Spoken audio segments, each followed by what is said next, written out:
সদ্য সমাপ্ত ত্রয়োদশ জাতীয় সংসদ নির্বাচনোত্তর জাতীয় সংসদ এবং চলমান রাজনীতির গতিধারার দিকে লক্ষ্য রাখলে আমরা কিছু হতাশার দিকই শুধু দেখতে পাচ্ছি। জাতির যে গণ আকাঙ্ক্ষা, 18 কোটি মানুষের গণ আকাঙ্ক্ষা, জাতীয় নির্বাচনে আশা উদ্দীপনা ভোট দিয়েছিল এবং গণভোটের মধ্য দিয়ে 5 কোটি মানুষ বিদ্যমান রাষ্ট্র ব্যবস্থা সংস্কারের মধ্য দিয়ে একটি নতুন রাষ্ট্র কাঠামোর মাধ্যমে দেশকে দলীয়করণ, দুর্নীতি, সন্ত্রাস, কর্তৃত্ববাদী শাসন, চাঁদাবাজি এবং একক করে দেশের উন্নয়ন এবং অগ্রগতির যে স্বপ্ন দেখেছিল সে স্বপ্ন আদৌ পূরণ হয়নি। সেই হতাশা দূর করে জুলাই জাতীয় সনদে যে জাতীয় ঐক্যের পরিবেশ তৈরি হয়েছিল, তার ভিত্তিতে গণভোটের যে জাতীয় রায় কিন্তু এখন ক্ষমতায় অধিষ্ঠিত বর্তমান সরকার বাস্তবায়ন করছে না, বরং তার থেকে সোজা একেবারে ইউটার্ন করে নানান অজুহাত তুলে ভিন্ন ব্যাখ্যা দিচ্ছেন।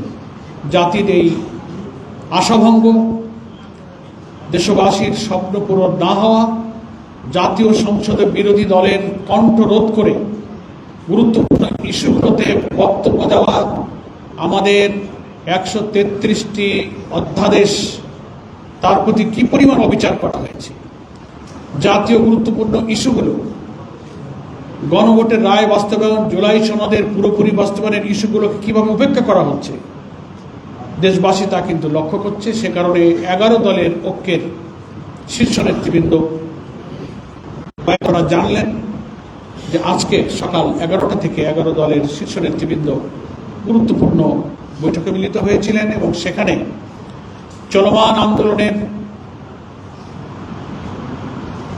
ভবিষ্যৎ কর্মসূচি ঘোষণার জন্য আজকের এই সংবাদ সম্মেলনের আহ্বান করা হয়েছে। ইতিপূর্বে কয়েক দফা কর্মসূচি ঘোষিত হয়েছে এবং সেটা আমরা সারা দেশে, রাজধানী থেকে সব জায়গাতে সফলভাবে সুসম্পন্ন করতে পেরেছি, আলহামদুলিল্লাহ। আমরা শীর্ষ নেতৃবৃন্দের নির্দেশে আজকে প্রত্যেকটি দলের মহাসচিব এবং তার প্রতিনিধিরা শীর্ষ নেতৃবৃন্দের সর্বসম্মত গৃহীত চলমান আন্দোলনের ভবিষ্যৎ কর্মসূচি কিছু করে আমাদের খেদমতে এবং জাতির উদ্দেশ্যে পেশ করতে যাচ্ছি। সাংবাদিক বন্ধুগণ, আমরা গণভোটের যে গণরায়, সেটা বাস্তবায়নই আমাদের এই আন্দোলনের প্রধানতম লক্ষ্য। কিন্তু বিদ্যমান যে জনদুর্ভোগ, জ্বালানির যে সংকট, হাস্যকরভাবে জ্বালানি মন্ত্রী এবং অন্যান্য মন্ত্রীরা পার্লামেন্টে দাঁড়িয়ে বলেন দেশে কোনো জ্বালানি সংকট নেই, অথচ যখন কথা বলছেন তখন পার্লামেন্টে লম্বা লম্বা গাড়ির লাইন, পার্লামেন্ট নয়, পেট্রোল পাম্পগুলোতে তেলের জন্য গাড়ির লাইন, শহরে গাড়ি চলাচল কমে আসছে, গুরুত্বপূর্ণ ব্যক্তিরা তেল পাচ্ছেন না। ইভেন পার্লামেন্টে জাতীয় সংসদ সদস্যরা দাঁড়িয়ে ক্ষোভ প্রকাশ করছেন যে ঘন্টার পর ঘন্টা আমিও নিজে তেল নিতে পারি না, অথচ সেই পার্লামেন্টে মন্ত্রীরা বলেন জ্বালানি সংকট নেই। সার সংকট এই জ্বালানি থেকে তৈরি হচ্ছে। কৃষি, আধুনিক যন্ত্রপাতি, এখন ফসল কাটা, ফসল তোলা, মাড়াই করা, প্রত্যেকটি জায়গায় আধুনিক যন্ত্রপাতি ব্যবহৃত হচ্ছে, যার জন্য জ্বালানির প্রয়োজন। সামনে বড় মৌসুম, সার সংকট, হাম পরিস্থিতি উদ্বেগজনক। প্রায় 1.5 লক্ষের মতো হামের রোগী সংকটপূর্ণ অবস্থায় বিভিন্ন হাসপাতালে।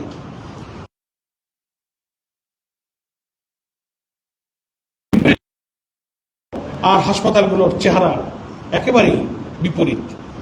আইন শৃঙ্খলা পরিস্থিতি চরম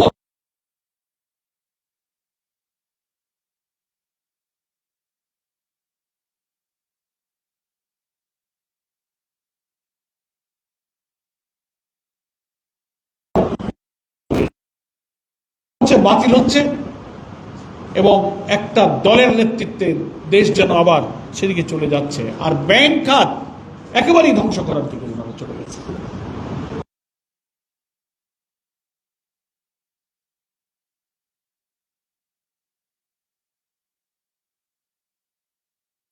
গুলো দখল করে নিজেদের সিন্ডিকেটওয়ালা লোকদের হাতে ব্যাংক তুলে দিয়ে সাধারণ গ্রাহক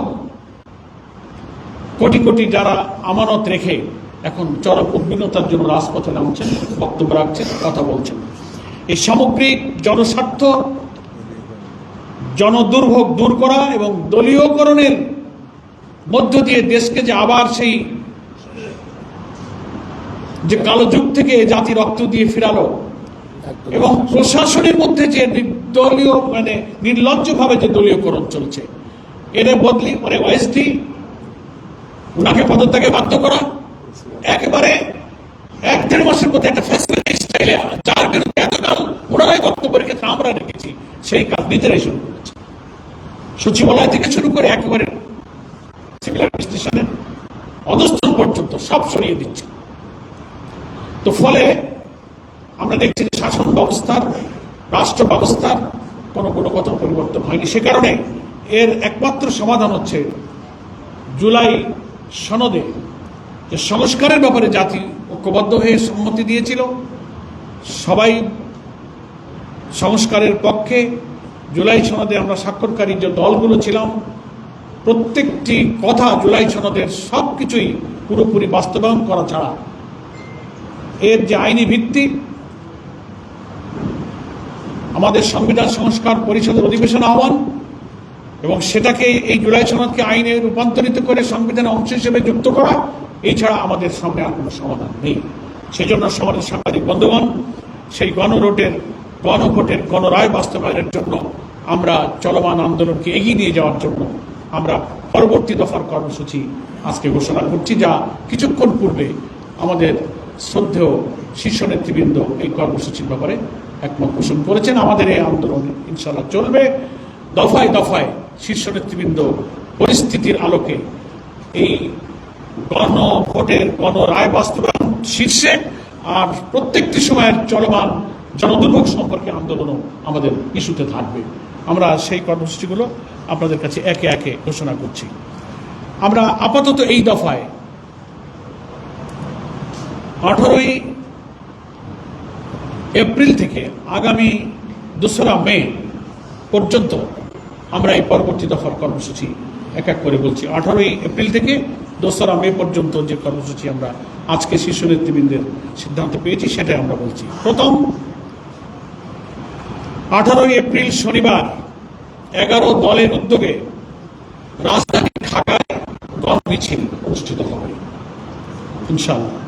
2 নম্বর, দ্বিতীয় কর্মসূচি 25শে এপ্রিল সকল বিভাগীয় শহরে, সেদিনও শনিবার, 25শে এপ্রিল শনিবার সকল বিভাগীয় শহরে গণমিছিল, ঢাকা ব্যতীত, ঢাকায় যেহেতু আমাদের 18 তারিখে হয়ে যাচ্ছে, ঢাকার বাইরের সকল বিভাগীয় শহরে 25শে এপ্রিল শনিবার গণমিছিল হবে 11 দলের উদ্যোগে।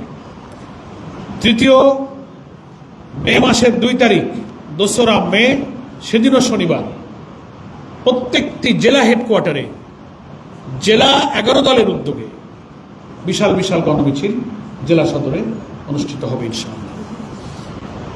এবং 18 থেকে 2রা মে পর্যন্ত এই যে মাঝখানের দিনগুলোতে প্রত্যেকটি বিভাগীয় শহরে এবং গুরুত্বপূর্ণ জেলা শহরগুলোতে সেমিনার অনুষ্ঠিত হবে গণভোটের রায় বাস্তবায়নের দাবিতে। তাদের সৃষ্ট যে রাজনৈতিক সংকট, সংবিধানের অপব্যাখ্যা এবং জাতীয় সংসদে বিরোধী দলের দাবি, তাদের নোটিশ, সবকিছু উপেক্ষা করে কর্তৃত্ববাদী শাসনের দিকে যে দেশ ধাবিত হচ্ছে তার বিরুদ্ধে বিদগ্ধ প্রবন্ধকাররা প্রবন্ধ লিখবেন, বিদগ্ধ আলোচকরা আলোচনা অংশ নেবেন।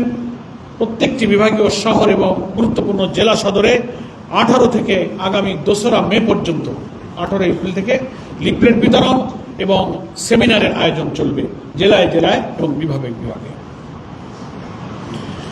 এর পরবর্তী ধাপে এই কর্মসূচির পর আমরা শীর্ষ নেতৃবৃন্দের কাছ থেকে সিদ্ধান্ত পেয়েছি যে বাংলাদেশের প্রত্যেকটি বিভাগীয় শহরে